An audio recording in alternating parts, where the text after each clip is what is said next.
Hi, and welcome back to Classical Coffee for February. I'm here with BETSY BURLEIGH, who is the Artistic Director of Providence Singers, which in our performance this Saturday, we will be featuring Providence Singers as the choral ensemble. And this is a group that I particularly like a lot because we did Missa Solemnis a couple of years ago together. It's just a great group. And so welcome, Betsy. Delighted to be here, David. You know, one of the things that I think about with this piece is that creation is it's storytelling. It really is in the tradition of probably for millennia, people have sat around a fire telling the story of creation from whatever perspective they have. And it in many ways shapes who they and we are as a people, our culture. And certainly Haydn has generated a masterpiece of storytelling. Absolutely. And the thing that I just really love about this piece, but beyond just the genius of the music, is that it's very much like a grandfather telling his grandkids the story, because there's this childlike joy and just revealing one thing leads to the next, and then you can almost hear him saying, and then. So you've had a lot of experience with Haydn. Your dissertation was on his Oratory of the Seasons, and I was just wondering, what is it about this? You've done it, I assume, several times. What is it about this piece that really captures you? I think you summarized it really beautifully. Stole your thunder right there.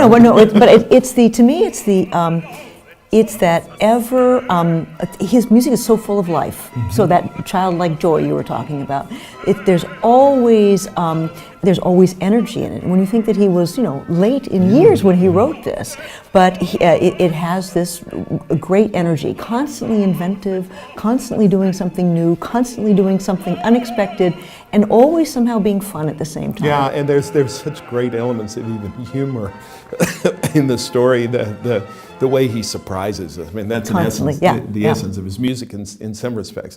But to me, I think one of the ways in which this inventiveness is really portrayed or displayed is in his use of text painting. Now we've talked about text painting before in the context of Messiah, where text painting is where a composer attempts to depict in sound what the text is describing.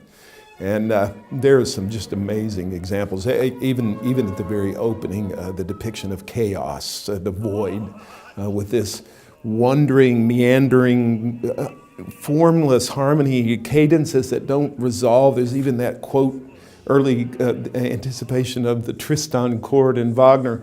It's a remarkable piece of painting, of sound painting, and of course the depiction of "Let There Be Light," which is stunning, a stunning revelation, stopped the show in the first thing. But let's talk a little bit about text painting from your perspective. In the later Romantic period, Haydn was sometimes criticized in this work because it was of this naive depiction of things. But it really is one of the most charming elements of the music. And I think that criticism came from that specific time in history. I mean, if you look back, composers text painted for hundreds and hundreds and hundreds of years, even back to the Renaissance. It's really only through the lens of the 19th century did that become something that we criticized. So, that was the Johnny-come-lately response. Yeah, exactly. There's some wonderful examples. I mean, to me, it's the bass aria, rolling and foaming thunder. It depicts the ocean waves crashing, and there's this turbulent theme, and that just depicts, really paints the picture of that. The next section talks about the mountains and hills rising from the water, and this jagged, sharp melody that actually outlines the shape of the mountains and hills. It's things like that. You had mentioned that there's one aria that you... I love it. It's one of the accompanied recitatives when he's talking about the creation of everything from tigers to horses to snow to hail. And to me, Haydn's playing a great game here, because what he will do is he will have a little piece of music, just 2 or 3 measures long, that's very evocative, and as a listener you think, what's that?